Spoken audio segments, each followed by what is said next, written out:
Pouco tempo depois da penhora, arrebenta o caso Guímaro, ou dos quinhentinhos. Numa busca à casa do árbitro, a polícia judiciária encontra a fotocópia de um cheque de 500 contos emitido pelo presidente do Lessa, que na época anterior se sagrara campeão da segunda divisão, depois de um jogo em que Guímaro cometera muitos erros. O árbitro é detido e no mesmo dia a PJ faz buscas na casa de Reinaldo Teles, braço direito de Pinto da Costa. As investigações do caso Guímaro tinham começado depois da publicação de um artigo do jornalista Marinho Neves. Corruptos e bem pagos, descrevia uma vasta teia de corrupção e explicava como eram feitos os pagamentos para comprar resultados. No final, só os dirigentes do Lessa e Guímaro foram condenados. O Reinaldo Teles foi apanhado numa escuta telefónica em que falava dos célebres quinhentinhos, que eram os 500 contos que o presidente do Lessa tinha que dar ao Guímaro, e estava envolvido, portanto, isso era um indício de que ele estava envolvido em algumas situações e foi constituído arguido por causa disso. Mas passado algum tempo, inesperadamente e sem ninguém entender, o Reinaldo Teles passou de arguido para testemunha da acusação. Ninguém entendeu, nem eu entendi, nem porque isso são coisas da justiça. 2 anos depois, outro árbitro, outro caso.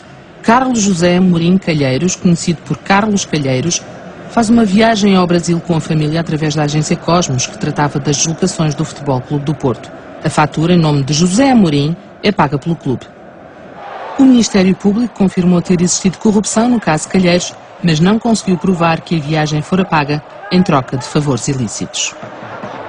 O combate àquilo que Pedroto designava por hegemonia de Lisboa faz-se em 2 frentes. A Associação de Futebol do Porto passa a controlar o importante setor da arbitragem. Anos depois, iria falar-se do sistema. O que é o sistema? Doutor, olha, é um conjunto de relações, de cumplicidades, e que tem a ver com aquilo que é poder no futebol, que é o verdadeiro poder, que é a arbitragem. Numa estrutura, de facto, que é uma autêntica autocracia, neste momento tem 2 caras, o Sr. Pinto da Costa e o Sr. Major. Por outro lado, desenvolve-se uma estratégia de confronto. Pinto da Costa mantém um confronto quase permanente com os organismos desportivos e até com árbitros. Os homens do apito sempre o temeram. De muitas conversas que tive com colegas meus, as referências que eram efetuadas, o homem lá de cima, se a malta se porta mal, dá cabo da gente.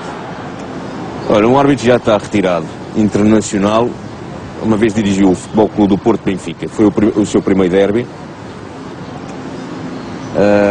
o primeiro clássico que arbitrou no Estádio das Antas, e aos 20 minutos de jogo, o capitão do Futebol Clube do Porto naquele tempo, João Pinto,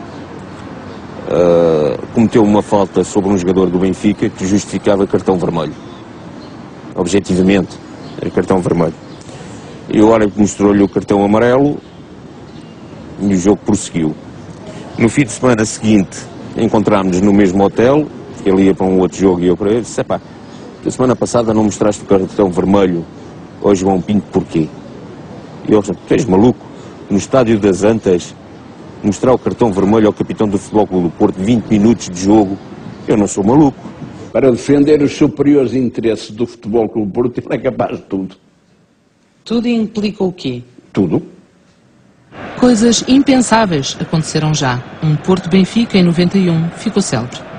Não conseguimos entrar na cabine, porque a cabine tinha um cheiro de tal maneira agressivo e intoxicante que não era possível estar dentro da cabine. Tivemos que nos equipar num corredor dos balneários. Depois, no intervalo, naquele túnel do inferno, como eu lhe chamei, porque não foi só naquele jogo, em muitos outros jogos eu sentia pressão verbal, não é? Com empurrões e tudo isso, frequente. Da parte de quem? Da parte do staff ligado ao futebol. O árbitro saía acompanhado normalmente pela polícia, mas as pessoas em cima da polícia eram pontapés e burros, tudo aquilo que era possível fazer foi feito num ambiente terrível. Também os profissionais da informação são alvo frequente da fúria de adeptos. Do golo do Famalicão, ponto final nesta transmissão. Paulo Martins, e este será mesmo... Uma agressão aconteceu em direto na RTP no fim do jogo Porto-Famalicão, em 93. Para a história fica mesmo este resultado. Para si, os votos de uma boa semana de trabalho. Boa noite.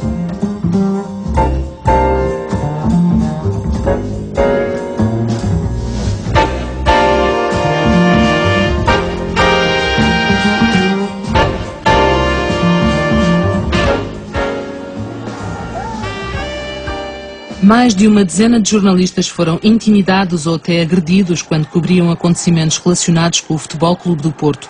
Os poucos que apresentaram queixa, como Marinho Neves, viram os seus processos arquivados. Também políticos sofreram na pele a violência dos portistas. Em março de 2002, Rui Rio precisa de escolta policial para sair da Câmara do Porto, cercada por adeptos vindos de uma manifestação contra a suspensão das obras do estádio. Umas vezes em representação oficial, muitas outras a título privado, autarcas, deputados, ministros e primeiros-ministros de várias cores políticas e até presidentes da República partilharam momentos de glória com Pinto da Costa. Uma relação privilegiada com o poder resulta em benefícios de vária ordem. Por exemplo, conseguir que um certo diretor de jornal vá a tribunal. O Paulo Portas já tinha faltado não sei, um sem número enorme de julgamentos. E ele falou, até penso que era do PSD, falou, queixou-se, e o ministro disse, mas isso não pode acontecer. Então, se não pode ser ministro, veja se me consegue resolver o problema a trazer o gajo aqui assim, para ele responder ao juiz. Pronto. E foi quando, naturalmente, o ministro terá dado instruções a quem de direito para o juiz mandou, a polícia daqui foi lá buscá-lo. Às 6 da manhã, às 9h30, estava ele a entrar aqui no tribunal na Rua do Bolhão. A relação do Sr. Pinto da Costa com o poder político no Porto era uma relação, de facto, de mando, de autoridade, e que eu sempre achei legítima. E, como se sabe, tinha componentes políticas, mas teve componentes de favores mútuos, aqueles favores mútuos que o futebol dava. Quando Rui Rio é eleito, está a ser construído um novo estádio. Rio levanta a suspeita de um alegado favorecimento do anterior executivo camarário ao Futebol Clube do Porto, que graças a uma permuta com a autarquia, ficara com terrenos para habitação, comércio e escritórios. O processo corre ainda hoje em tribunal. Em dezembro, em vésperas do lançamento da sua biografia oficial, o apito soa para Pinto da Costa. O presidente portista está na Galiza quando a polícia lhe entra em casa com um mandado judicial. O Ministério Público não tem hoje dúvidas de que Pinto da Costa foi avisado da operação. O presidente do Futebol Clube do Porto é constituído arguido por corrupção desportiva e tráfico de influências. Os casos de alegada corrupção dizem respeito a jogos do Futebol Clube do Porto entre 2002 e 2004. Um deles, com o Estrela da Amadora, ficou conhecido por Caso da Fruta e envolve António Araújo, um empresário próximo de Pinto da Costa, que alegadamente seria o intermediário na compra de favores da equipa de arbitragem ao Futebol Clube do Porto, em troca de serviços de prostitutas, designadas em conversas telefónicas por Fruta. Outro caso diz respeito ao jogo Beira-Mar-Porto e envolve o árbitro Augusto Duarte, que na véspera do jogo esteve com António Araújo em casa de Pinto da Costa. Os alegados crimes de tráfico de influências dizem respeito a 2 casos disciplinares. Pinto da Costa e Valentim Loureiro terão exercido pressões para que Deco não fosse castigado por uma alegada agressão ao árbitro Paulo Paraty num jogo Boa Vista-Porto e também para evitar um castigo a Mourinho num incidente no final do Sporting Porto 2004. Confirma que tinha como visitas de casa os senhores Martins dos Santos e Augusto Duarte? Confirma? Exatamente. Foram lá algumas vezes e iam preparar os jogos, certo? Eram pagos em dinheiro e também eram presenteados com umas meninas, não era? Para lhes fazer companhia, para beberem uns copos, para o Futebol Clube do Porto ganhar. Outro caso relatado no livro diz respeito à agressão a um ex-vereador de Gondomar, Ricardo Bexiga, que denunciou irregularidades na Câmara. Carolina afirma que um dia Pinto da Costa lhe fez um pedido. Para contactar as pessoas que bateram, que agrediram o Dr. Ricardo Bexiga. A conversa resume-se a isso, a mandar limpar o que devem perceber o que é limpar o Dr. Ricardo Bexiga.